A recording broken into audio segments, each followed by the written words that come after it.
नई दिल्ली के दिल में इंदिरा गांधी भारत की अंटार्कटिक महत्वाकांक्षाओं पर विचार करती हैं। इंदिरा गांधी घोषणा करती हैं, अंटार्कटिक मिशन अत्यंत रणनीतिक महत्व का है। एक सलाहकार आता है, आश्वासन देता है, मैडम प्रधानमंत्री, हमने ऑपरेशन गंगोत्री की हर बारीकी से योजना बनाई है। अटल इरादे के साथ इंदिरा गांधी अनुमोदन करती हैं। ऑपरेशन गंगोत्री स्वीकृत है। Please do subscribe, share, like and comment. हलचल भरे भारतीय नौसेना बेस के अंदर सैनिक अत्यधिक ठंड के लिए तैयारी करते हैं। वे अंटार्कटिक जीवन रक्षा के लिए महत्वपूर्ण विशेष उपकरणों में महारत हासिल करना सीखते हैं। संचार प्रोटोकॉल ड्रिल किए जाते हैं, जो विशाल बर्फीले जंगल में समन्वय के लिए महत्वपूर्ण है। एक प्रशिक्षक सैनिकों को संबोधित करता है, उनके मिशन के गहन महत्व पर जोर देता है। यह मिशन केवल विज्ञान के बारे में ही नहीं है, बल्कि भारत के बारे में भी है। सैनिक ध्यान से सुनते हैं।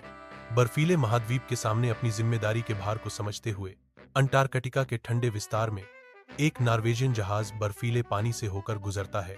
भारतीय वैज्ञानिक और सैनिक कड़ाके की ठंड का सामना कर रहे हैं। उनके बीच एक संचार टीम इकट्ठा हुई। तापमान 40 डिग्री सेल्सियस तक गिर जाता है, जो मनुष्य और मशीन पर एक निरंतर हमला है। उपकरण लड़खड़ाते हैं और शून्य से नीचे की स्थिति में पेन की स्याही भी बहने से इनकार कर देती है। टीम लीडर समूह को लामबंद करता है, हमें हर चुनौती का सामना करना होगा और अपने लक्ष्य को प्राप्त करना होगा। अंटार्कटिक की दुर्जय पृष्ठभूमि के खिलाफ उनका सामूहिक संकल्प मजबूत होता है। अंटार्कटिका के तीखे सफेद विस्तार के बीच एक भारतीय टीम एक अस्थायी शिविर स्थापित करती है, जो जमी हुई पृष्ठभूमि के खिलाफ महत्वाकांक्षा का प्रतीक है। वैज्ञानिक बर्फ में गहराई तक ड्रिल करते हैं, ऐसे नमूने निकालते हैं जिनमें पृथ्वी के अतीत के रहस्य छिपे होते हैं।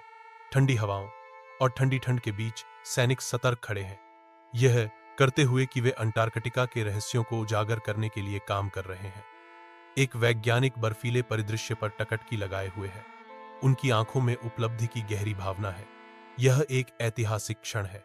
अटल संकल्प के साथ वे घोषणा करते हैं, हम भारत को अंटार्कटिका के मानचित्र पर ला रहे हैं। तंबू के अंदर सीमित तूफान बाहर गरज रहा है। एक अथक आंधी टीम के संकल्प की परीक्षा ले रही है। रेडियो चटकता है। प्रकृति के क्रोध के बीच बाहरी दुनिया से एक नाजुक संबंध। जैसे जैसे हर घंटा बीतता है, तनाव बढ़ता जाता है। तूफान एक अडिग दुश्मन है। बढ़ती बेचैनी के बावजूद टीम के सदस्यों के बीच की एक चिंगारी चमकती है। एक सैनिक घोषणा करता है, हम हार नहीं मानेंगे। उसकी आवाज तूफान के खिलाफ प्रतिरोध का प्रतीक है। हम इस तूफान से बचेंगे और अपना मिशन पूरा करेंगे, वह दृढ़ता से कहता है। उसके बाज शब्द दृढ़ विश्वास के साथ गूंजते हैं।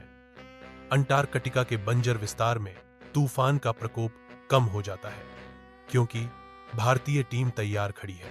जमे हुए पृष्ठभूमि के खिलाफ दृढ़ता से उठते हुए भारतीय ध्वज भारत के पहले स्थायी स्टेशन दक्षिण गंगोत्री की घोषणा करता है। खुशी का माहौल बन गया। उनकी सांसें ठंडी हवा में दिखाई दे रही थी, जो एक का प्रतीक थीं। एक संदेश महाद्वीपों में तेजी से फैलता है, जो नई दिल्ली में मिशन की जीत की घोषणा करता है। दूर से इंदिरा गांधी घोषणा करती है, भारत ने अंटार्कटिका में अपनी छाप छोड़ी है। दक्षिण गंगोत्री भारतीय दृढ़ता का प्रतीक है, जो प्रकृति की शक्ति के सामने मानव प्रयास का प्रमाण है। Please subscribe and share. Thank you for watching.